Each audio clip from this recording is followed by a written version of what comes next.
بسم اللہ الرحمن الرحیم۔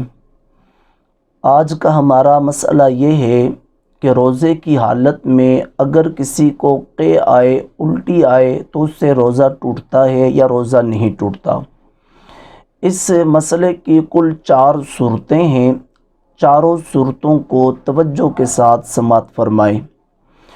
سب سے پہلی صورت یہ ہے کہ روزے کی حالت میں اگر کسی شخص نے جان بوجھ کر الٹی کی، جان بوجھ کر قے کی، اور وہ قے منہ بھر بھی تھی اور اس کو یاد بھی تھا کہ میں روزے کی حالت میں ہوں، یعنی 3 شرطیں موجود تھیں۔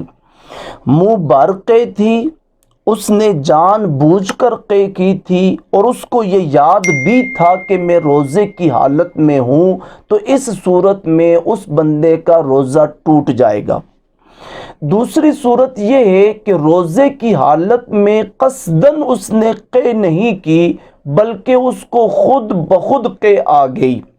تو اب جو قے اس کو خود بخود آئی ہے، اگر وہ منہ بھر نہیں ہے اور واپس لوٹ کر چلی گئی ہے یا واپس لوٹ کر نہیں گئی، دونوں صورتوں میں اس کا روزہ نہیں ٹوٹے گا۔ یعنی منہ بھر کے نہیں تھی اور جان بوجھ کر بھی نہیں کی، خود ہی آئی، واپس چلی گئی یا واپس نہیں گئی، بہر صورت اس کا روزہ نہیں ٹوٹے گا۔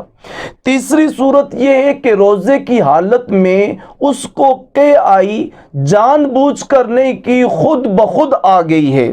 جب خود بخود قے آئی ہے اور منہ بھر کر آئی ہے، منہ بھر کر آئی ہے اور پھر واپس لوٹی ہے یا واپس نہیں لوٹی، دونوں صورتوں میں اس کا روزہ نہیں ٹوٹے گا۔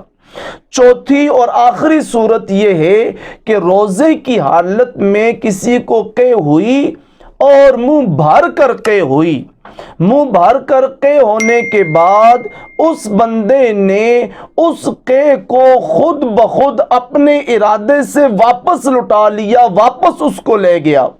اب جو قے منہ بھر کر آئی تھی، خود بخود آئی تھی، اور ارادتاً اس بندے نے اس قے کو واپس اپنے اندر لے لیا ہے۔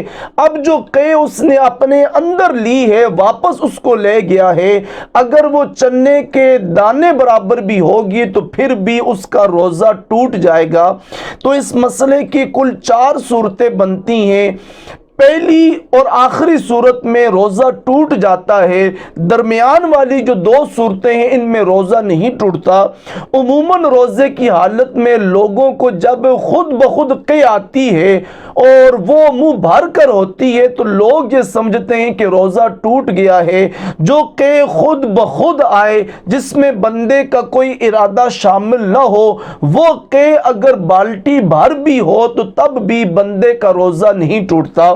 اب منہ بھر قے کی تعریف کیا ہے کہ کون سی قے کو منہ بھر قے کہتے ہیں؟ تو فقہاء نے منہ بھر قے کی 2 تعریفیں کی ہیں۔ پہلی تعریف فقہاء کرام نے یہ فرمائی ہے کہ وہ قے جو منہ کے اندر موجود ہو، اس کی موجودگی میں بندہ گفتگو نہ کر سکے، کلام نہ کر سکے، نہ بول سکے، تو اس قے کو منہ بھر قے کہتے ہیں۔ اور دوسری تعریف یہ ہے کہ وہ قے جس کو روکنے کے لیے تکلف کرنا پڑے، خود اپنی پوری کوشش صرف کر کے اس قے کو روکا جائے، اپنے منہ پر ہاتھ رکھا جائے یا کوئی بھی ایسا عمل کیا جائے کہ اس کے بغیر وہ قے نہ رک سکے، تو اس قے کو منہ بھر قے کہتے ہیں۔ رب کریم ہمیں سمجھ کی توفیق عطا فرمائے۔ واللہ ورسولہ اعلم بالصواب۔